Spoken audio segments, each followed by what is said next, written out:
చూస్తే 10 ఎకరాలు 20 ఎకరాలు నానో పార్కులు ఇస్తున్నాం. కావాలంటే రైతే పారిశ్రామికవేత్త కావచ్చు. రోడ్డు పైన మీ భూమి ఉంటే 40 ఎకరాలు, ఇంకొక 50 ఎకరాలు మీరు తీసుకోండి.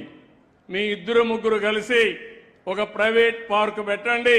ప్రభుత్వం ఇచ్చే రాయితీలన్నీ ఇస్తా, మీరే మార్కెట్ చేయండి, మీకు సహకరిస్తా. అందులో వచ్చే డబ్బుల్ని మీరే తీసుకుని మీరు కూడా బాగుపడాల్సిందిగా మిమ్మల్ని అందరినీ కోరుతున్నా. రైతుల్ని పారిశ్రామికవేత్తలు చేయాలని, రైతుల్ని ఈ పార్కులు పెట్టే యజమానులుగా, మీ భూమి మీది. ఇప్పుడే ఒక మిత్రుడు అన్నాడు మేమంతా అని. నేను ఇంత మునుపు నుండి ఇది కూడా చెప్పేవాడిని. ఆ 20 మందో 10 మంది రైతులు కలిసి మీరు ఒక పార్కు పెట్టుకోండి. మీకేం కావాలి లేఅవుట్ ఇస్తాం, పర్మిషన్ ఇస్తాం, మేము కూడా మార్కెట్ చేస్తాం, మీరు కూడా మార్కెట్ చేయండి. వచ్చిన వాళ్ళకి భూమి ఇద్దాం, వస్తువులు కల్పిద్దాం, అందులో వచ్చే డబ్బులు మీకే వస్తుందని చెప్పి కూడా నేను మీకు తెలియజేస్తున్నా.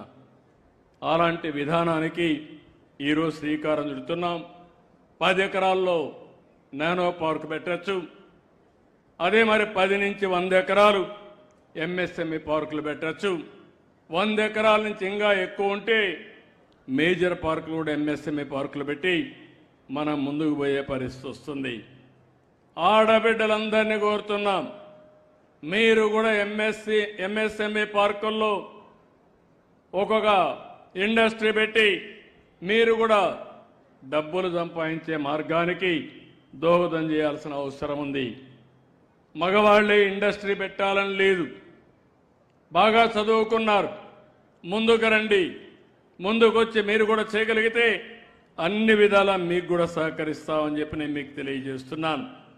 ఇక్కడ మీరు గుర్తుపెట్టుకోవాల్సింది, నా ఆలోచన ఒకటే, అమరావతి రావాలి. ప్రతి ఒక్కరూ ఈ రాష్ట్రంలో ఎక్కడికి పోయినా మీ రాజధాని ఏదంటే నా రాజధాని నా అమరావతి అని చెప్పే పరిస్థితి రావాలి. అక్కడి నుంచి అన్ని ప్రాంతాల అభివృద్ధి కావాలి. ఈరోజు నెల్లూరు జిల్లా ఉంది, ఇప్పుడు కొత్తగా వచ్చిన కందుకూరు కూడా ఉంది, కృష్ణపట్నం పోర్ట్ ఉంది, కృష్ణపట్నంలో ఇప్పటికే క్రిష్ సిటీ కూడా వచ్చింది, ఇండస్ట్రియల్ పార్క్ పనులు అవుతున్నాయి. రామాయంపట్నం వచ్చింది, రామాయంపట్నంలో బీపీసీఎల్ 95,000 కోట్ల రూపాయలు ఖర్చు పెట్టి పెద్ద రిఫైనరీ పెడుతున్నారు. అదే సమయంలో అక్కడనే అరామ్కో కూడా వచ్చి వారితో కలిసి నెక్స్ట్ లెవెల్కి తీసుకుపోవాలని ఆలోచిస్తున్నారు. అదే మరిగా ఏదైతే ఎప్పటి నుంచో చెప్పాను ఎయిర్పోర్ట్, తప్పకుండా కావలి పక్కన ఏదైతే మన